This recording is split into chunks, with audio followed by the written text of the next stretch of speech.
ગુજરાત પર મંડરાઈ રહેલા વાવાઝોડાના ખતરાને લઈને મહત્વના સમાચાર મળી રહ્યા છે। રાજ્ય પર 18 મેના રોજ તૌક્તે નામનું વાવાઝોડું ત્રાટકી શકે છે। હવામાન વિભાગ અનુસાર આ અઠવાડિયાના અંતે જ આ વર્ષનું પહેલું વાવાઝોડું સૌરાષ્ટ્ર, કચ્છ અને દક્ષિણ ગુજરાતના દરિયાકાંઠે ટકરાઈ શકે છે। હવામાન વિભાગના મતે ગઈકાલે દક્ષિણ પૂર્વી અરબી સમુદ્રમાં લો પ્રેશર સર્જાયું, જે આજે વેલમાર્કથી ડિપ્રેશનમાં ફેરવાશે।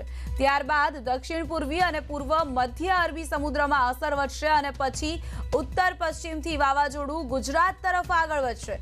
આ કારણે સૌરાષ્ટ્ર અને કચ્છના દરિયાકાંઠાના જિલ્લામાં વાવાઝોડાની અસર થઈ શકે છે। આ સિવાય લક્ષદ્વીપ, કેરળ, ગોવા, કર્ણાટક અને મહારાષ્ટ્રમાં પણ વરસાદની આગાહી કરાઈ છે। વાવાઝોડાને કારણે મધદરિયે માછીમારોને ન જવાની સૂચના અપાઈ છે। તૌક્તે વાવાઝોડું દરિયાકાંઠે પહોંચશે તો વર્ષ 2021નું આ પ્રથમ વાવાઝોડું હશે। તૌક્તે વાવાઝોડું દક્ષિણ પૂર્વ અરબી સમુદ્રમાંથી ઉદ્ભવ્યું છે। દક્ષિણ પૂર્વ અરબી સમુદ્રમાં લક્ષદ્વીપથી ગુજરાત તરફ આ વાવાઝોડું આવશે, જેની અસર લક્ષદ્વીપ, કેરળ, કર્ણાટક, ગોવા અને ગુજરાતને થશે। 15 મેના રોજ આ વાવાઝોડું લક્ષદ્વીપ અને 18 મેની સાંજ સુધી ગુજરાત પહોંચશે। વારા પ્રમાણે મ્યાનમારે આ વાવાઝોડાને તૌક્તે નામ આપ્યું છે।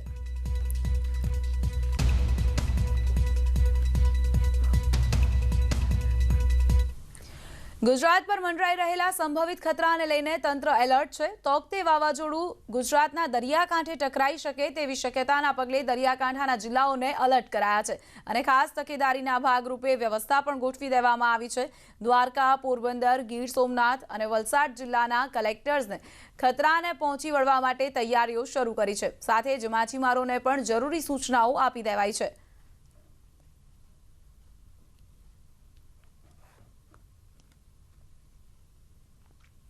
18th मॉर्निंग में पहुंचने का संभावना है गुजरात कोस्ट में और 18th को मोस्टली सौराष्ट्र में वाइड स्प्रेड रेन रहेगा।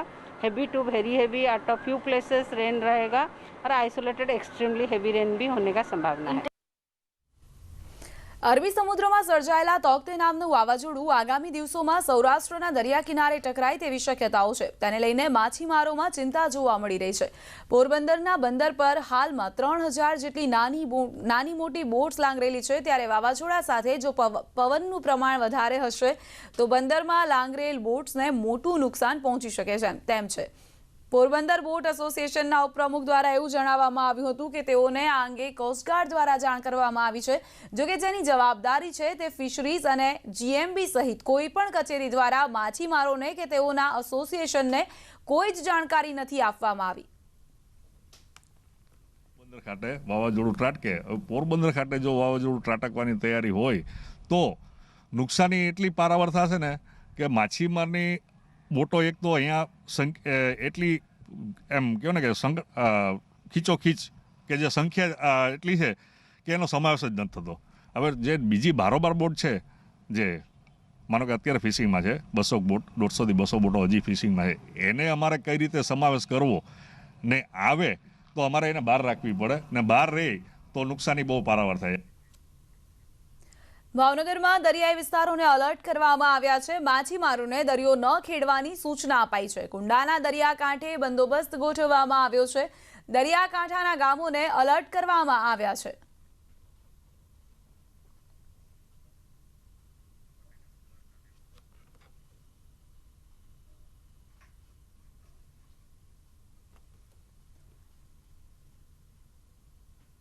અરબી સમુદ્રમાં વાવાઝોડું સક્રિય થવા જઈ રહ્યું છે, ત્યારે હવામાન વિભાગની આગાહીના પગલે જિલ્લા કલેક્ટર દ્વારા ઓનલાઈન બેઠક બોલાવી સમીક્ષા કરવામાં આવી। દ્વારકા નજીક રૂપેણ બંદર ખાતે માછીમારો દ્વારા તેમની બોટને દરિયા કિનારે લાંગરી દેવામાં આવી છે અને દરિયામાં પણ થોડી અસર જોવા મળી રહી છે। અરબી સમુદ્રની અંદર જે પ્રમાણે લો પ્રેશર ક્રિએટ થયું છે તો સંભવત ગુજરાતના અને સૌરાષ્ટ્રના કોસ્ટલ વિસ્તારની અંદર છે 18-19 મેના રોજ વાવાઝોડું ટકરાઈ શકે એવી શક્યતાઓ છે। સંભવિત તૌક્તે વાવાઝોડાને લઈને વલસાડ વહીવટીતંત્ર પણ એલર્ટ મોડમાં જોવા મળી રહ્યું છે। વલસાડ જિલ્લાના દરિયા કિનારે આવેલ તિથલ સહિતના 28 ગામોમાં સ્થાનિક તંત્રને બાજ નજર રાખવા માટે કલેક્ટરે આદેશ આપી દીધા છે। જિલ્લા વહીવટીતંત્ર દ્વારા જિલ્લાના સંબંધિત વિભાગના અધિકારીઓ સાથે કલેક્ટર આર રાવલે એક બેઠક પણ યોજી। આ બેઠકમાં જિલ્લાના તાલુકા વિકાસ અધિકારી, મામલતદાર અને જે તે ગામના તલાટીને પોતાનું હેડક્વાર્ટર ન છોડવા પણ કડક સૂચના આપવામાં આવી છે. સાવચેતીના ભાગરૂપે વલસાડ જિલ્લાના માછીમારોને પણ દરિયો ન ખેડવાની સૂચના અપાઈ છે. વર્ગ 1 કક્ષાના અધિકારીને એક તાલુકાના નોડલ ઓફિસર બનાવવામાં આવ્યા છે, જેથી કરીને એ લોકો પોતપોતાના તાલુકામાં એલર્ટ રાખી શકે. તંત્રની સ્થિતિમાં કોરોના પ્રોટોકોલનો કોઈ ભંગ ન થાય. કોઈ પણ પોઝિટિવ દર્દી હશે અથવા તો જે રીતે કોરોનાથી સંક્રમિત વ્યક્તિ હશે તો એની પણ એ જ રીતે કોરોનાની ગાઈડલાઇન મુજબ જ એને શિફ્ટ કરવા પડશે, આઇસોલેટ કરવા પડશે, તો એ કરવામાં આવશે.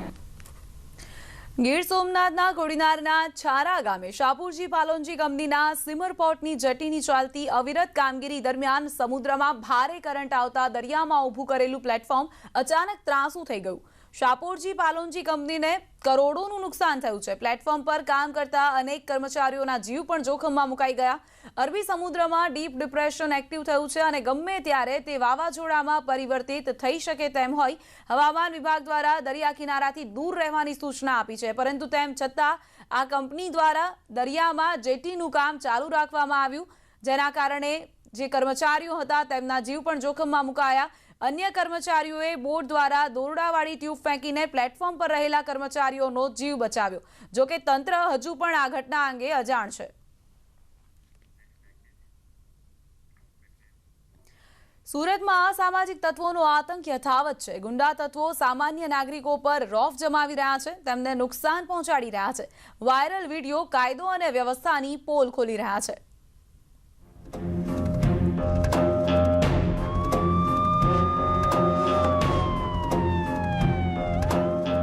આ દ્રશ્યો છે સુરતના, જ્યાં અસામાજિક તત્વો જાહેરમાં બેખૌફ બનીને આતંક મચાવી રહ્યા છે. ગુંડા તત્વો જાણે કે કાયદો અને વ્યવસ્થાને ઘોળીને પી ગયા છે.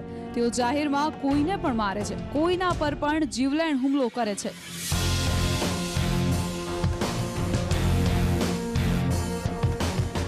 માંગરોળના જીઆઈડીસી વિસ્તારમાં રૂપિયાની લેતી દેતી મામલે એક વ્યક્તિને ચપ્પુના ઘા અને પટકા મારીને 2 વ્યક્તિને લોહી લુહાણ કરી નાખ્યા.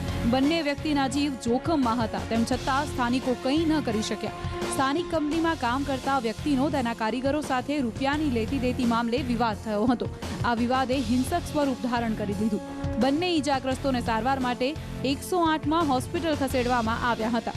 પોલીસ પણ ઘટના સ્થળે પહોંચી ગઈ અને હવે તપાસ હાથ ધરી છે. આ ઘટનાએ પોલીસના પેટ્રોલિંગ અને કોરોનાની કામગીરી વચ્ચે ક્રાઇમ રેટ ઘટ્યો હોવાના દાવાનો છેદ ઉડાડી દીધો છે.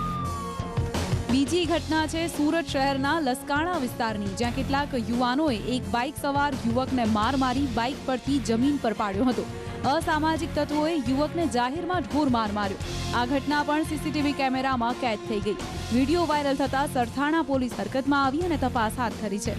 આ બંને ઘટનાઓ સુરતમાં વધતી ગુનાખોરીમાં ઉમેરો કરે છે. પોલીસ કાર્યવાહી કરવાની વાત તો કરે છે, જો કે કદાચ તેનાથી અસામાજિક તત્વોમાં કોઈ દાખલો નથી બેસી રહ્યો. આવા તત્વો પર અંકુશ મેળવવો તાત્કાલિક જરૂરી છે. Kirtesh Patel, news 18 Gujarati, Surat. Social media પર સ્મશાનમાં સૂતેલ એક મહિલાનો વિડીયો વાયરલ થઈ રહ્યો છે, જે અત્યાર સુધીમાં હજારો વખત જોવાઈ ચૂક્યો છે. વિડીયોમાં પુત્ર પ્રેમમાં મહિલા સ્મશાનમાં સૂઈને કલ્પાંત કરતા હોવાનો દાવો છે. જો કે અમારી ટીમે આ વિડીયોની પડતાલ કરતા હકીકત કંઈક અલગ જ જોવા મળી.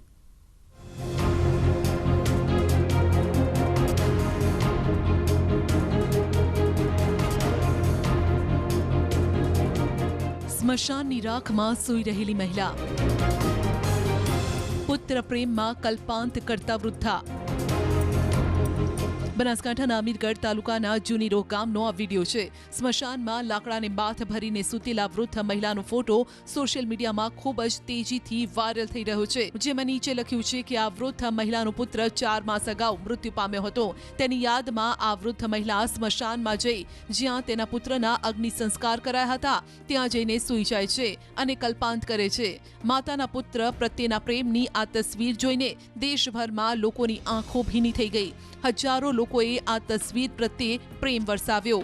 વાયરલ વિડીયોને લઈ અમારી ટીમે પણ આ વૃદ્ધાને મળવાનો પ્રયાસ કર્યો અને પડતાલ શરૂ કરી. જો કે ગામમાં પહોંચતા જ હકીકત કંઈક અલગ જોવા મળી. અમારી ટીમે સાચું શું છે તે જાણવા ગ્રામજનો સાથે વાતચીત કરતા ચોંકાવનારી હકીકત સામે આવી. ગ્રામજનોનું કહેવું છે કે વાયરલ વિડીયોને ખોટી રીતે રજૂ કરાયો છે. મંગુબેન દારૂ પીને રોજ આવું નાટક કરે છે અને છોકરાની બાબતમાં કોઈ કરતા નથી. એ બધું ખોટું છે છોકરાની બાબત, અને દારૂ પીને બસ જ્યાં ત્યાં ઊંઘી જાય છે. હા, એટલે આ જે છોકરાની યાદમાં જાય એ ખોટી વાત છે. એ ખોટી વાત છે. પેપરમાં છપાનું એ ખોટી વાત છે. એ ખોટી વાત છે. કોઈ છોકરાની યાદમાં કે બીજું કોઈ નહીં, અમે ખાલી પીને ફરે ને તોફાન કરે ને અમને કુટાળા કરે છે. છોકરાને કેટલું રાખતા હતા? વધારે છોકરાને કોઈ નથી રાખતા, છોકરા કોઈ આનંદ નથી રાખતા. છોકરા કરે રોજતા તે ખાતા નહીં ત્યારે એમ જ ફરતા. ગ્રામજનોનું કહેવું છે કે આ વૃદ્ધાને છેલ્લા 10 વર્ષથી દારૂની લત છે. પુત્ર જીવતો હતો ત્યારે પણ તેઓ દારૂ પી ગમે ત્યાં સૂઈ જતા. જો કે અમારી ટીમ મંગુબેનના ઘરે પહોંચી તેમની સાથે વાત કરતા કહ્યું કે પુત્રની યાદમાં તેઓ સ્મશાનમાં જઈને સૂઈ જાય છે. સાથે જ દારૂ પીતા હોવાનો પણ ઇનકાર કર્યો. મંગુબેનનું કહેવું છે કે ગામના લોકો તેમના પર રોષે ભરાતા હોવાથી ખોટું બોલે છે. સાહેબ, મારો છોકરો મરી ગયો એટલે મારો છોકરાનો વધારતો, મારો એ વધારે બીજો કોઈ નહીં. દીકરા અમને 2માં દીકરા રહેતો એટલે મને દીકરાની યાદમાં હુઈ જાઉં. બીજો પણ દીકરો છે ને તમારો? બીજો દીકરો છે પણ તો આ દીકરો તમારે 2માં દીકરો ભેળા રહેતા કે 2માં દીકરો મારે તે 2માં દીકરો અમારે કમાઈને ખાતા, ધંધો કરતા કમાઈને ખાતા 2માં દીકરો. એટલે હમણાં એકલી એટલે એની યાદમાં રહું. સોશિયલ મીડિયામાં વૃદ્ધાનો ફોટો વાયરલ થતા દેશભરના લોકો માતાની મૃત પુત્ર પ્રત્યેની ભાવનાને બિરદાવી રહ્યા છે. પરંતુ અમારી પડતાલમાં આ ફોટો ખોટી રીતે રજૂ કરવામાં આવ્યો હોવાનું સામે આવ્યું. આનંદ જયસ્વાલ, ન્યૂઝ 18 ગુજરાતી, બનાસકાંઠા. અમદાવાદમાં ભર ઉનાળે ભૂવો પડ્યો છે. બોપલમાં ભૂવો પડતા લોકોને હાલાકી થઈ રહી છે. ગટર સાફ કરવા આવેલી એક ટ્રક ફસાઈ ગઈ. વાહન ચાલકોને મુશ્કેલીનો સામનો કરવો પડી રહ્યો છે. ભર ઉનાળે રસ્તા પર જે ભૂવો પડી ગયો છે તેના કારણે વાહન ચાલકોને મુશ્કેલીનો સામનો કરવો પડી રહ્યો છે. ગટર સાફ કરવા માટે જે ટ્રક આવી હતી તે પણ અહીં ફસાઈ ગઈ. સંવાદદાતા વિભુ જોડાઈ ગયા છે અમારી સાથે. વિભુ, ભર ઉનાળે ભૂવો પડી ગયો છે, કઈ રીતે આ ભૂવો પડી ગયો અને તેના સમારકામને લઈને શું કોઈ કાર્યવાહી કરવામાં આવી છે કે કેમ?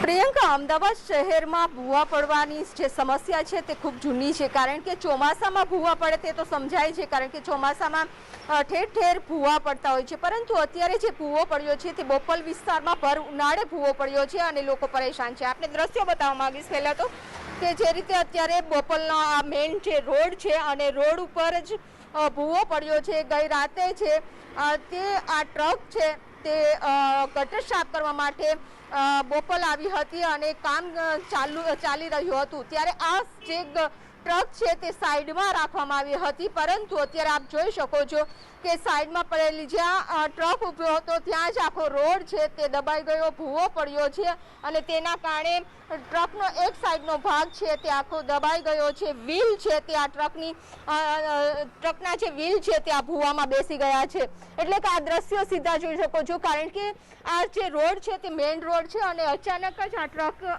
જે ઊભો હતો અને ભૂવો પડ્યો છે. તેના કારણે જો કે કોઈને જાનહાનિ થઈ નથી. જે ડ્રાઈવર છે તે પણ બહાર નીકળી ગયા હતા. પરંતુ આ વિસ્તાર એવો છે કે ભરચક વિસ્તાર છે, લોકોની મુવમેન્ટ પણ ખૂબ જ વધારે થતી હોય છે. સાથે સાથે દુકાન પણ આવેલી છે, એટલે કે બેકરી છે કે જ્યાં લોકો દૂધ લેવા માટે પણ મોર્નિંગમાં આવતા હોય છે. જો અચાનક જ ભૂવો પડ્યો હોત ને ટુ વ્હીલર જો હોત તો ખૂબ જ મોટું નુકસાન થાત, ચાલકને પણ નુકસાન થઈ શકત. પરંતુ જ્યારે ભૂવા વારંવાર પડી રહ્યા છે પરંતુ તેની સમસ્યાનું સમાધાન નથી થયું. ગઈ રાતનો આ ભૂવો પડ્યો છે, પરંતુ હજુ સુધી કોર્પોરેશનના જે સત્તા અધિકારીઓ છે તે જોવા માટે પણ નથી આવ્યા કે તેની માહિતી પણ નથી લીધી. એટલે કે આ ટ્રક પણ છે કોર્પોરેશનનો જ છે અને કોર્પોરેશનની જ કામગીરી ચાલી રહી હતી. તે દરમિયાન આ ભૂવો પડ્યો છે અને આખો જે રોડ ઉપર છે એટલે કે મેઇન રોડ છે તેને કારણે વાહન ચાલકોને પણ મુશ્કેલીનો સામનો કરવો પડી રહ્યો છે. કેટલો અંદર ભૂવો છે આપ જોઈ શકો છો કે આ દ્રશ્યો જ કહી રહ્યા છે કે અચાનક જ આખો રોડ છે તે બેસી ગયો છે અને તેમાં બંને પાછળના જે ટાયરો હોય છે તે ફસાઈ ગયા છે. જી બિલકુલ વિભુ, આભાર આપનો અમારી સાથે જોડાવા માટે અને આ તમામ જાણકારી માટે. તો ભૂવો પડી ગયો છે, એક ટ્રક અંદર ફસાઈ ગઈ છે, પરંતુ હજુ સુધી એએમસી તરફથી કોઈ જ દરકાર નથી લેવામાં આવી. ભર ઉનાળે ભૂવો પડતા વાહન ચાલકો મુશ્કેલીમાં મુકાઈ ગયા છે. થોડા સમયમાં જ્યારે ટ્રાફિકની અવરજવર અહીં વધી જશે ત્યારે વધારે મુશ્કેલી સર્જાશે. આગળ જોઈશું અન્ય સમાચારો. હાલ રોકાઈશું એક વિરામ માટે.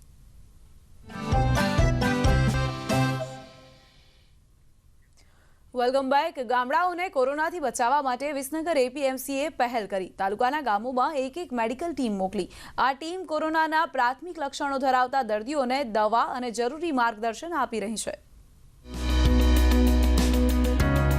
અન્ય જિલ્લાઓની જેમ મહેસાણા જિલ્લાના ગામડાઓમાં પણ કોરોનાએ કાળો કહેર વર્તાવ્યો છે. સરકાર પણ ગામડાઓને કોરોના મુક્ત કરવાની દિશામાં પગલાં લઈ રહી છે. ત્યારે વિસનગર એપીએમસીએ તેમાં મદદરૂપ થવા માટે 5 નિષ્ણાત તબીબોની સલાહ બાદ તાલુકાના દરેક ગામમાં ડોક્ટર સાથેની એક મેડિકલ ટીમ રવાના કરી છે. આ ટીમ ગામના તમામ લોકોનું મેડિકલ ચેકઅપ કરીને જો કોરોનાના સામાન્ય લક્ષણો જણાય તો હેલ્થ કિટનું વિનામૂલ્યે વિતરણ કરી રહી છે. પ્રાથમિક લક્ષણો સમયે જ યોગ્ય દવા અને તબીબી સલાહ મળે તો દર્દી ઝડપથી સાજો થઈ જાય છે અને કોરોનાનું સંક્રમણ વધતું અટકે છે.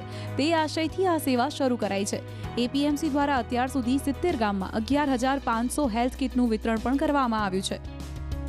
આ બીજો રાઉન્ડ પણ હવે આપણે ચાલુ કર્યો છે, જેથી કરી અને જે નવા કોઈ સંક્રમિત થયા હોય અથવા તો નવા કોઈ લક્ષણ ધરાવતા દર્દીઓ આવે તો એમને પણ સારવાર માટે દવાઓ તાત્કાલિક ઉપલબ્ધ થાય એના માટેની વ્યવસ્થા આપણે 70 ગામમાં કરી દીધી છે. વિસનગર ઉપરાંત જરૂર પડે આસપાસના તાલુકાના ગામોમાં પણ આ ટીમ સેવા આપી રહી છે. વડનગર તાલુકાના ગામોમાં પણ એપીએમસીની મેડિકલ ટીમ સતત સર્વેલન્સ કરી રહી છે. અમે તાલુકાના દરેક ગામોમાં છેલ્લા 4 દિવસથી દરેક વખતે 5-5 ગામમાં અમે આ મેડિકલ કેમ્પનું આયોજન કરીએ છીએ અને ફળ સ્વરૂપે આજે વડનગર સિવિલની અંદર જે કેસોની લાંબી લાઈન હતી, વેઇટિંગ હતું, એ વેઇટિંગમાં પણ ઘટાડો થયો છે. વિસનગર એપીએમસીની આ પહેલથી ગામડાઓમાં કોરોનાનું સંક્રમણ થોડે અંશે કાબૂમાં આવ્યું છે અને આગામી દિવસોમાં કોરોના પર સંપૂર્ણ કાબૂ મળશે તેવી આશા સેવાઈ રહી છે. કેતન પટેલ, ન્યૂઝ 18 ગુજરાતી, મહેસાણા. નેટવર્ક 18 સુનિશ્ચિત કરવા માંગે છે કે દરેક ભારતીયને કોરોનાની રસી મળે. રસીકરણ સામે જાગૃતિ લાવવા માટે નેટવર્ક 18 અને ફેડરલ બેંકની પહેલ સંજીવની અ શોર્ટ ઓફ લાઈફને સપોર્ટ કરો.